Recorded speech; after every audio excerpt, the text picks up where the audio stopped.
I've been thinking about technology a lot recently, and for whatever reason, the phrase walking the internet tightrope popped into my head. I had this image, kind of like Philip Petit when he walked across the Twin Towers on a wire. When you're in that kind of situation, there's no margin for error.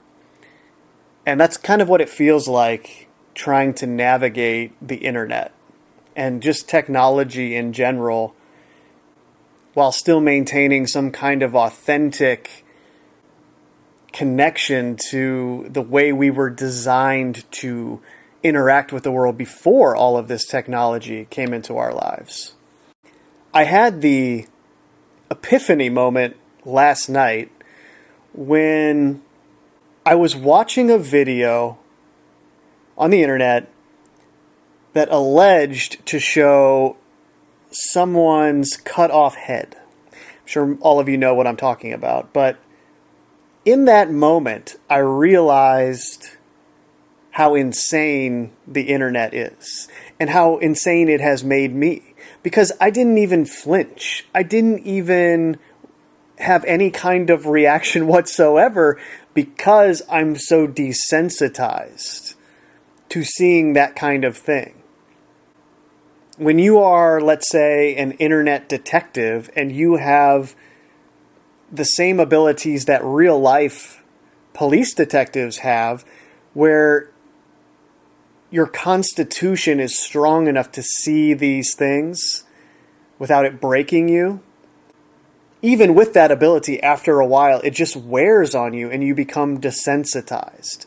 And this, of course, is why they show us violence and sex constantly in movies and television, desensitizing us to violence, desensitizing us to seeing people killed, blood, dead bodies, gore of all kinds that is portrayed in movies and television. And all of that is constantly mixed with romantic relationships or romantic interests. There's always that love story that's along for the ride in movies like this or television series. Video games does a similar thing. Tracing the history of these first-person shooter video games and the rise of drone warfare is like a perfect circle. It's right in tandem with each other, creating a generation of soldiers that are 100% comfortable and used to the action of pressing buttons, looking at a screen, and killing something. In the video game, it's make-believe, but it's very easy once that subconscious association is made for that to be taken into the real world. A similar example would be the popularization of rap music that has lyrics from people who lived life in a war zone for all intents and purposes. And so they are promoting a war zone mentality and a war zone vibration to everyone who consumes that music, which primes people for violence. It's no accident that that culture has been promoted into the dominant culture. In America, anyways. I'm not sure what it's like in the rest of the world, but I would imagine it's similar in Western countries, at least. The dominant sound wave vibration is violence. And of course, we all know how they talk about women and men in those songs. It promotes the same sexual dysfunction and deviancy in the way that people view it. When you have 300 plus million people hearing that vibration over and over again wherever they go, all of a sudden it's not too strange for them to hear a politician or their alleged president talking about taking violence somewhere else to people, doing something violent to them, because they're living it daily. They're imbued with that feeling. And they don't even know it. They don't even realize it's taking place. violence is all around us in this way, without us truly understanding what it is doing to us. And that is taken to a whole nother level with the stuff that you can find just on the regular internet. I'm not even talking about Tor or the dark web or anything like that. I mean, I've never even gone on the dark web. I have no interest in anything that you can find there. I've seen enough on the regular internet that I don't even need to know about the rest or see it. The problem is the internet is an addiction that it is simply not feasible to completely remove from your life. And anybody who's ever overcome an addiction knows that that's what you have to do to overcome it. You can't just dabble here and there in something that you are seriously addicted to and expect to overcome it. It's like somebody who smokes cigarettes, for example. They smoke a pack a day. And they decide, you know what, I'm going to quit smoking cigarettes.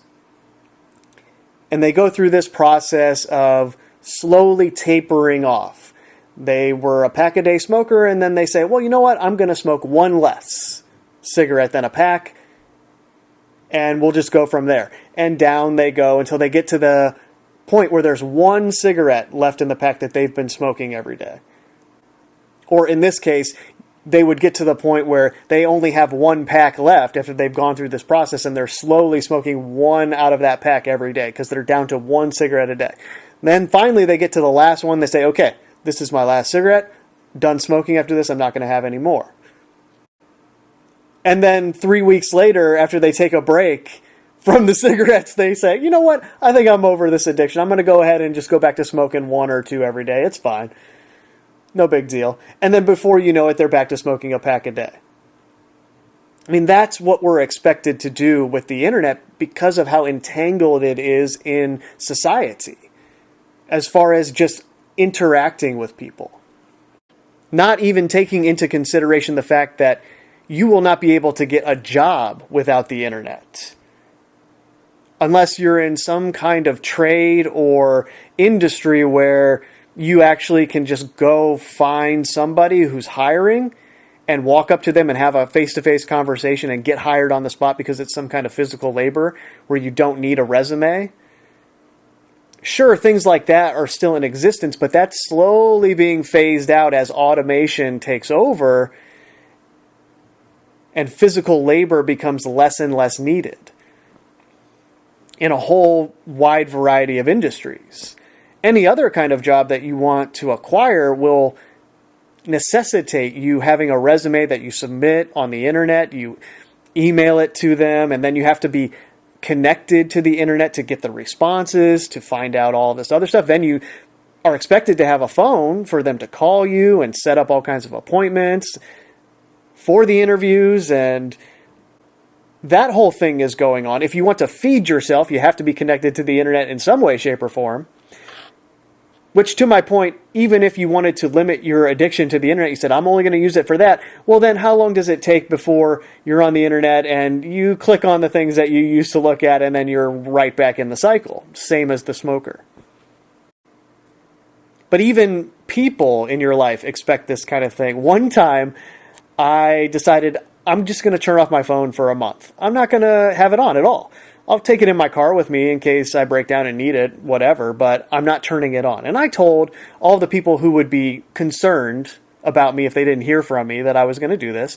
So they had another way to contact me, which of course was through the internet, right? So that's my point. But I just so happened to get a message a couple days after I turned my phone off. And when I turned it back on, I sent a response. And the person that sent me that original message was outraged. They were furious with me because I took a month to get back to them. And I explained what I was doing, but they just couldn't understand because of the protocol of the whole thing now, where you're expected to respond to somebody immediately when they send you a message. Text messaging has broken people's brains. It really is a dangerous thing as it relates to communication. And I fall for this myself, where it gets you in these weird zones, these twilight zones of interaction where people have become so detached from the fact that there's a human being on the other end of that phone, when it's only text messaging and there's no phone calls, that it's become popular now to just ghost somebody and just completely cut off contact and not give them any kind of explanation for why you're not going to interact with them anymore. I really feel bad for the younger generations that have to deal with that kind of thing, because that's really harsh to be interacting with somebody in a dopamine addicted way, because the text messaging is no different than the internet addiction. You're addicted to the high you get when you see somebody's text light up your phone, and they even have the Pavlovian thing on iPhones with the ding. And sometimes I'll hear that on television or some other kind of media, and I reflexively look over to wherever my phone is sitting and think, oh, I got a message. Let's go check. You have that high you get from it. It's Pavlovian in the way they've associated that ding, that bell, with getting that reward of human contact, or the illusion of it, right? Because that's how the majority of people contact each other now. And you get somebody addicted to that positive reinforcement, and then all of a sudden somebody decides, yeah, I'm not going to talk to you anymore. And they just go completely silent and don't give you any kind of closure. And then not only are you deprived of the dopamine from the interaction with the technology, but this human just decides, I'm not going to interact with you anymore. And there's really nothing you can do about that. And then you have to just go through it in your head over and over again, replay it. What happened? Did I do something wrong? Did I say something that I shouldn't have? And I think a lot of it is just this detachment that people are developing when they're in the mode of interacting with technology. Like I was saying when I started talking about the detachment I had when I saw a severed head on a screen. I mean, it didn't even faze me. Which is a combination of a lot of different trends. The fact that I was desensitized to violence my whole life by watching media. The local news is no different than any of the television or movies. It's all one thing. They all cover the same way. If it bleeds, it leads. They're just not necessarily showing you the graphic violence that you can find on the internet. But that whole thing is desensitizing you to the fact that there are actual real people on the other end of the screen that you're viewing this through, right? These are real lives that have been impacted. For the most part, right? Forget about psychological operations that take place on the internet. I'm talking just most things that are reported are this way. And you have a giant detachment from it. And then on top of that, this is international now. We're getting this footage from all over the world.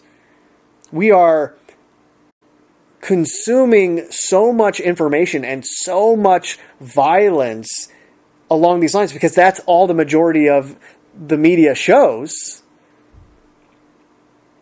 We don't have the 24/7 streams of all the amazing, incredible things that are taking place on a daily basis. Think about how people's viewpoints would be different if that's what we were shown. There are some channels like that on YouTube that I've found over the years. One of them is called Acts of Kindness, I think. Now, don't quote me on that, but it's this channel that just shows video after video of people doing amazing, heroic things. But the well-funded media companies don't do that. They have channels that just show all the viral videos of people dying, people getting hurt, people getting shot, people getting in fights, and it's wild. That is the majority of the content that is posted by these sites. And then you have people saying, oh, I can't take this place anymore. I can't take all of this negativity, all this bad news. The world's falling apart. It's like, well, you're getting a very skewed view of what the world is through your internet addiction. And it's easy to lose sight of that. Because they have trained us to want drama. This is why all of the live streams are set up to react to each other, to have beef with each other. They know you love the drama. because the drama is a derivative of violence. It's verbal violence, right? It's not physical violence, but it's the verbal equivalent of that. They know you love seeing people scream at each other and get mad and tilt and become lolcows. Because that's what the internet does to people. It makes them go crazy if they can't handle it. The trolling can be intense because that's the downside of the anonymous speech on the internet. The good side of it is we can actually say things that won't ruin our life and prevent us from being able to feed our families. That's the good side of the anonymous speech. The downside is anybody can say anything and they can do some really mean stuff to other people. And if they decide it'll be fun, they'll just troll someone into their own insanity. And then they go down in internet history as one of those people that just lost their mind and couldn't take it anymore. And everybody laughs about it.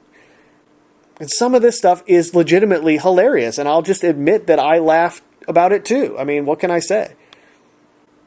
Other than what do you expect would happen when all of the population has the ability to put themselves out there for anyone to see? I mean, we've never had that ability before. Say what you want about the system as it existed before the internet and how tightly they control everything as it relates to what we consumed and what we thought was true.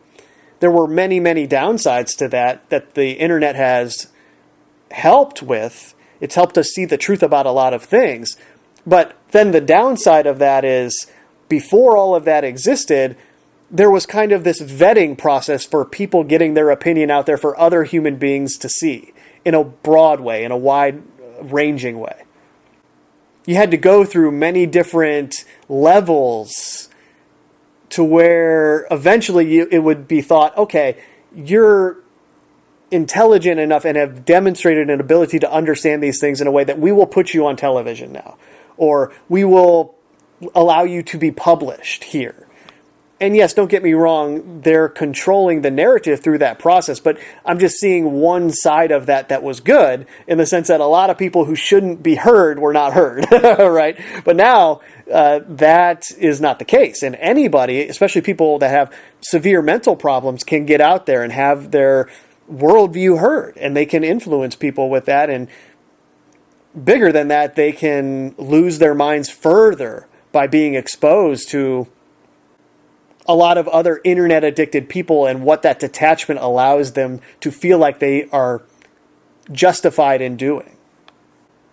There's so much nuance to all of this. And a lot of you guys who are younger, especially the generation coming after Z, I mean, I have no idea what you're going to perceive the world as, because you guys are going to be in a world where everyone is completely addicted to the internet. And all of the things that have become normal through that process will be really normal to you. I'm talking things like what's going to happen to the language that we speak. Will you even be capable of speaking proper English at some point, or will you totally be reliant on spell check and all the programs in your phone that you text little pieces of words in, it fills it in, and then you go with that, and you never even learn how to communicate properly? As it is right now, we all have that ability. We just kind of default to the shorthand. What's going to happen when someone gets handed this really advanced technology compared to what it used to be when they're 5, 6 years old? I mean, we're probably seeing the beginning of that with Neuralink and implanting chips in people's brains and palm readers and all of that's biometric identification stuff. I mean, when you get the internet technology at that young age in a fully integrated way, it's going to be second nature for you to accept those kinds of things. My generation still has the memory of the world before the internet. And we're going to be the last human beings in existence that have that memory, which is incredible. And so we kind of have a duty to continuously remind people what that world was like.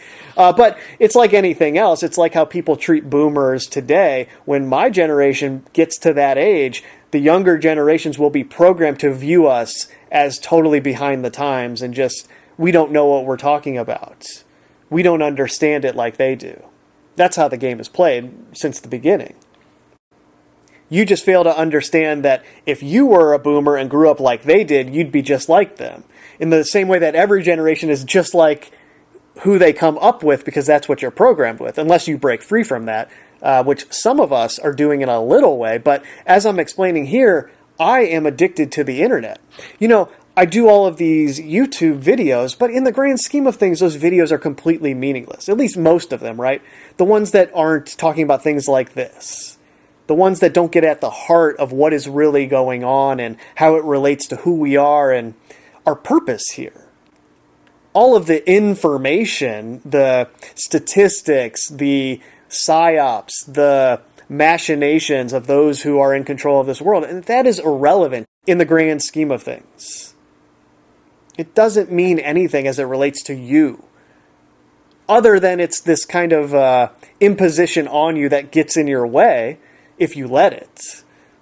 But other than that, it doesn't have any relevance to how you are living your life, the outlook that you have, the steps that you take to overcome that which was holding you back before you became aware. But back to my point of what I'm getting into here, what if you come to the realization that, okay, I just should delete my YouTube channel because it's the only way that I will overcome this addiction to the internet. It's the only way that I'll stop looking at all of this stuff. I understand why people have done that in the past, where they get to this point and it's like, I'm being sucked into the vortex here. The toxicity of the internet is overcoming me. It's seeping into me via osmosis. And the only way that I can guarantee that I will not look at it anymore and let it do that to me anymore is if I delete the thing that's keeping me here. I truly understand that now that I've done it myself. The trolls are relentless, and especially if you start exposing certain people that are important to the agenda, you get a lot of blowback for that. And they suck you into their game, and they get you on that toxic wavelength. So you have to be very centered and focused to not fall into that trap if you're going to do stuff like that. And even with your best of intentions, you're paving the road to your own personal hell by thinking that you will be able to stay neutral through that process. Invariably, you wake up one day and you think, oh, what was I thinking? What am I doing? But even if I or anyone else made that decision, you don't have to have a YouTube channel to make that decision. You can just say, oh, I'm done. I'm not paying attention to this anymore. And you get rid of your entire favorites and you just say, I'm not going to any of these websites anymore. Even then, right, you still have the addiction in your life because you have to have 1 foot in the world and 1 foot out of the world. This is the great dilemma of being alive right now, or I guess it's always been the great dilemma of being alive, where at least as long as this civilization has been present, you are faced with the choice of being a domesticated animal that cannot survive on its own in the wild, and therefore needing civilization to feed you and be involved in its system to feed you and your family, versus going out on your own and not using the system in any way, shape, or form and surviving on your own. Theoretically, we could all make that choice in some way, shape, or form and leave civilization behind, leave society behind, and all of the things that it forces you to compromise on in order to acquire the pieces of paper to feed yourself. Many people have done that, and we call them homeless. But that's really not much of a choice, right? To say, well, you can either feed yourself by acquiring these pieces of paper in some way that will compromise you, in some way that will leave you open to addictions, or you can be homeless and just live day to day, and you would in theory be in the moment in that way. You would not be seeking out anything in your mind in the future. You would just be focused on survival in that moment. Theoretically, you would be more connected to the spontaneous nature of that which created us and how we're designed to be spontaneous. But that would be a very difficult life, right? It would be a very painful life in many ways, especially if you live somewhere where the elements, the weather was brutal. And then there again, you have a lot of people who say, yeah, well, I'm not going to use civilization or society as it exists now. I'm not going to get into that 9-to-5 world. I'm going to do my own thing through the internet, which has given us this ability to do that, right? But then you're caught right back in the web where you're chained to your computer and you're chained to chasing all of the news, chasing all of the psyops, reporting back on them, showing everybody what's going on. Don't forget to like, share, and subscribe. You're caught in that vortex now, which is no different than the mainstream one, though you convince yourself that it is. The only difference is, yeah, you get to work from home, which is a nice perk, I suppose, but you're still in the same system. You've just convinced yourself that it's somehow different or better. And as more and more people do this, as the labor market deteriorates, I can't fault anyone for making that choice. It's just, number one, the quote-unquote truth should not be a thing that people do this for. The truth should be sacred and not have money associated with it. But any other thing you can think of, sure, do what you got to do, right? If you have some ability, some skill that you can monetize in a way that you would be able to feed your family, I mean, you got to do what you got to do, right? You got to be in the world but not of the world. And this is something that I've struggled with for as long as I've been aware, where you're constantly trying to walk that tightrope of being in the world but not of the world, of being in it enough as a domesticated animal that is helpless on your own in the wild to survive, but not let it overtake you and turn you into something that you know you're not and that you're seeking actively to not be.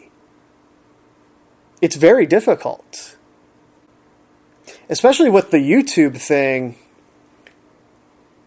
sometimes I'll catch myself looking at my creator studio and getting caught up in the stats of my videos.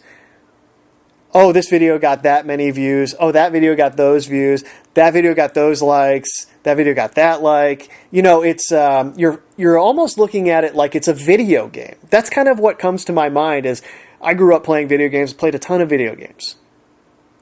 And my YouTube channel, sometimes I get so detached from what it really is and what I'm really doing that I'm viewing the stats as some kind of thing I'm acquiring like it's a video game. And then I'm viewing the impact that the videos have on propaganda as some kind of video game thing. As if it would have no real consequences in the actual world and it couldn't blow back on me in certain ways. Sometimes I get so detached from it that it's not even real to me, as crazy as that sounds. But the dopamine addiction to it is very real.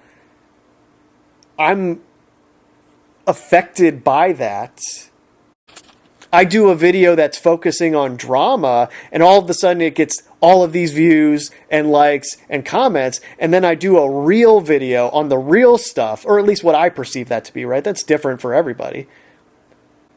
And it would be really boring if it wasn't. But I do videos on that or recordings on that, and they get no interaction whatsoever. And I've thought a lot about why this is, and I got into it a little bit already about how people love drama, and it's that violence, sound wave vibration that they're riding as a wave that's infused into their body. And so when they see the verbal equivalent of that violence, they love it, whether that's consciously or subconsciously. So that does something to them in a way that the other stuff doesn't. That's a part of it, but I think also it's just as you get closer and closer to the real truth, it's just less and less popular because literally there just aren't a lot of people who go that deep. So when I go to the levels that are the deepest that I've been to personally, which isn't to say that there aren't deeper levels than that, but just to where I'm at personally, the most deep awareness that I have of what's going on, those videos and recordings never have any kind of interaction or high view count associated with them because it's just the reality of the situation that not everyone goes to that level. Those are the videos that actually make you think and assess your life, and that's uncomfortable. Even for myself, sometimes I don't want to listen to content like that. I just want to have the entertainment value of the verbal violence, right? You are replacing these conflicts for the stuff that they used to show you on TV and movies. It's the escape of the entertainment, providing you with a way to just detach for a moment. Oh, look at these people arguing. This is awesome. And then you watch that and then you go about your life as if it never happened. No big deal. Then it just becomes this story that people remember 5-10 years down the line. Hey, remember when that happened? Oh, yeah, that was funny. And that's a part of the dopamine addiction, to where you're constantly turning on your computer to find the next version of that. And of course, with the dopamine thing and the internet and looking for the truth, then you have this whole issue of the high you get when you find a new piece of information or you have a new dot connected. And you're literally chasing those highs in the same way you chase the high from any other kind of substance. The same way you chase the high of your morning coffee every day, right? It's the same thing. And you find yourself searching and searching and searching for that thing that's going to give you that feeling and that aha moment. And the internet version of that is fraudulent because you're getting a high from information that is very dark in origin, right? A lot of the symbolism that can give you this kind of high when you discover what it really is, I mean, it's coming from a source that is very dark and has a very dark intent behind it. And it doesn't compare in any way to the organic aha moments that you have that are spontaneous in the moment, that are infused into your mind and being when you're out in the world and you all of a sudden connect this dot to other dots in your own life and you go, oh, that's it. That's why I've been doing this. Or, oh, that's why I say this thing or that thing. That's why I've been acting that way. Those realizations are the real highs that you're chasing with becoming aware. And it kind of has this replacement version via the internet when you're chasing the quote-unquote truth. Sure, some of the information that you find through that process helps with the organic highs, but only if you can extract them and leave all of that stuff on the internet where you found it and take the real stuff into your life out in the world, or just when everything's turned off. So I don't know, like I said, you're constantly walking that internet tightrope. I don't have the answer. I mean, there's so many different ways to look at it. On the one hand, surely it's valuable to be explaining why the news is showing you what it is showing you, explaining what is happening so that more people will understand it and not be conned by it. Surely that's a valuable thing that a lot of us are doing, on the one hand. But at what point does doing that take over your personal life and your personal existence and your personal walk with God to the point where it's preventing you from going any further? You've plateaued if you keep doing what you're doing. How much loyalty do you owe to the people that you're doing this for at your own expense? You want to help, but if you carry the whole world on your shoulders and try to take on everything all at once, eventually it might crush you. And you're a shell of yourself, living some version of yourself that you never intended to be. Because it is pretty amazing if you actually do turn off that computer and that phone for a significant period of time. So many of the worries or a lot of the anxiety that you might have had because of what was going on in the world, that just completely disappears. Which then shows you how much of it is just being infused into you by the computer or the phone and what they're putting into it. But you see, the problem with that is it's the same thing in reverse, where you personally seeking your own path, selfishly putting your head in the sand in that way, not helping everyone see what's really going on. Well, how many more people would have been injected with something that wasn't in their best interest if people weren't exposing what it was? Or pick anything similar to that along those lines. Is it kind of a rite of passage thing where you put out information for a certain period of time and then eventually you just have to say, for your own well-being, this is enough? And on top of that, what if I'm wrong? What if I'm wrong about the things that I'm presenting to people? What if I'm influencing people to do things that would be disastrous for them?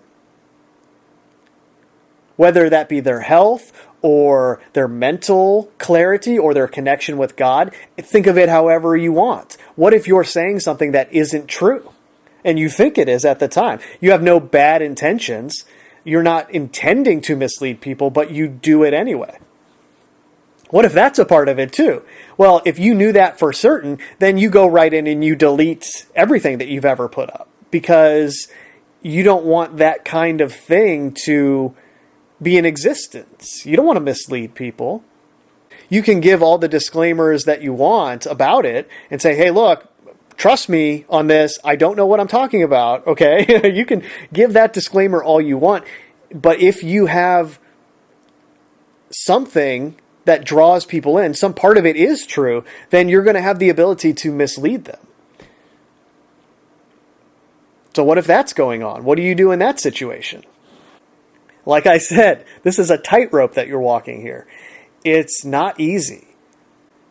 Because you could sit there and say, well, I'm willing to sacrifice my own path to help other people. But that is kind of delusional, because if you're sacrificing your path, then everything that you're putting out, energetically speaking, will be impacted by that as well. And you'll be doing the exact opposite of what you intended to do from the beginning.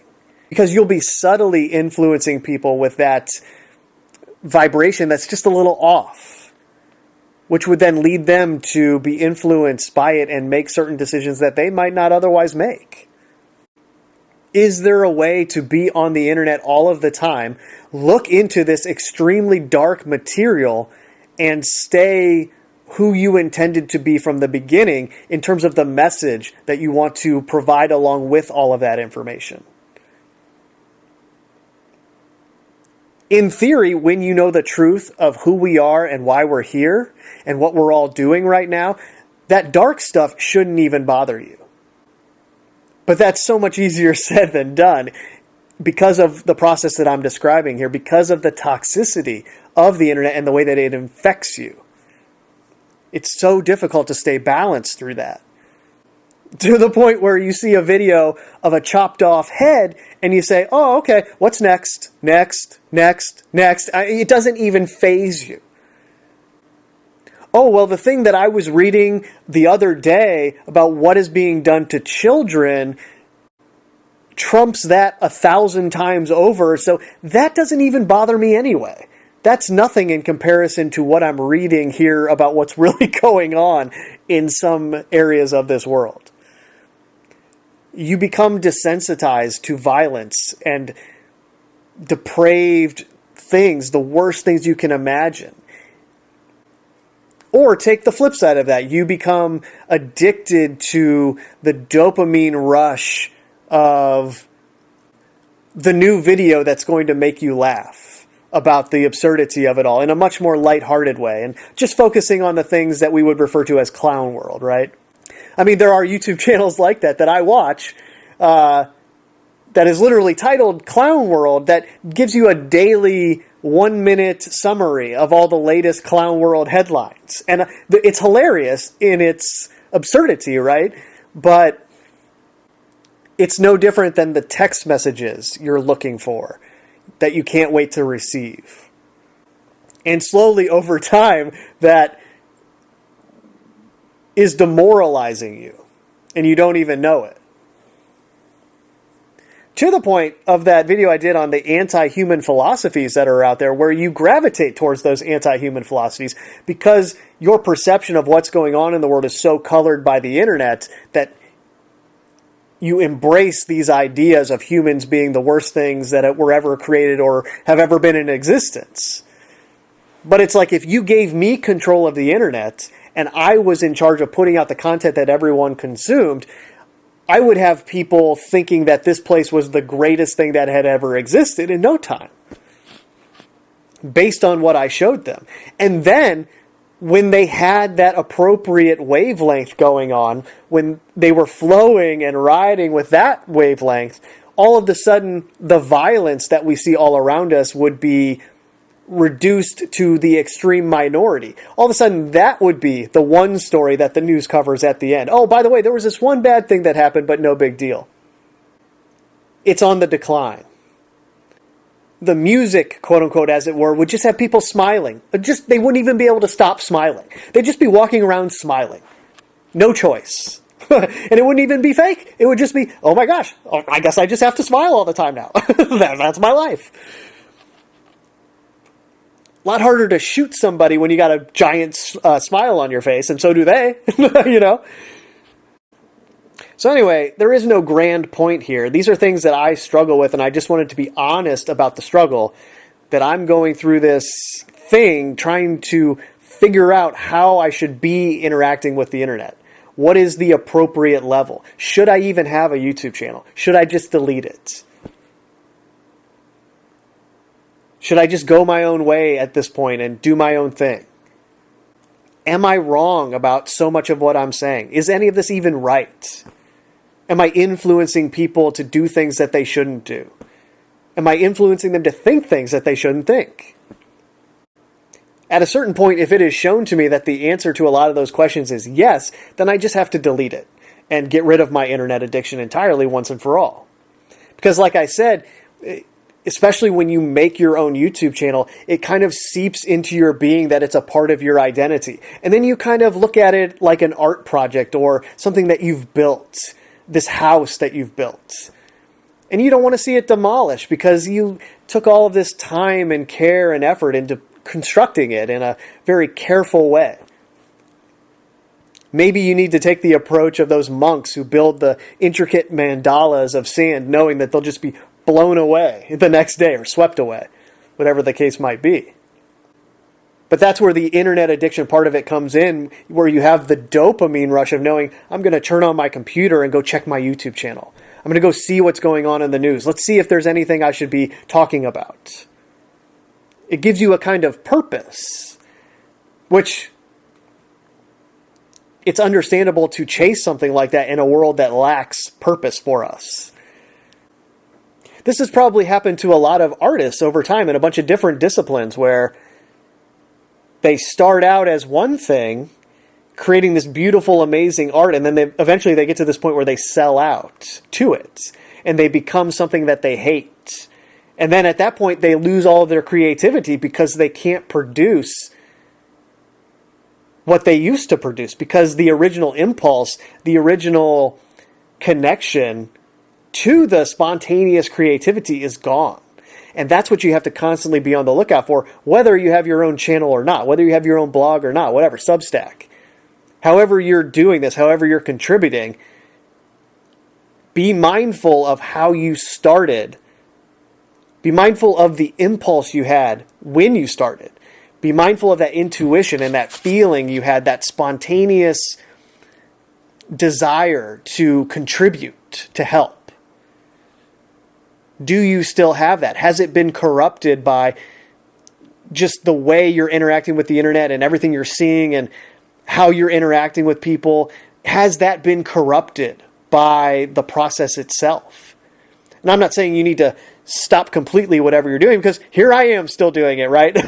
And maybe I'll make that decision at some point. I got to be open about that, but I think that is the key to walking the internet tightrope, being mindful of that. Don't lose that part of it. And if you can look at yourself in the mirror and say, yes, that's still there, and that is why I'm doing this, then I think continue doing it in the way that you're doing it.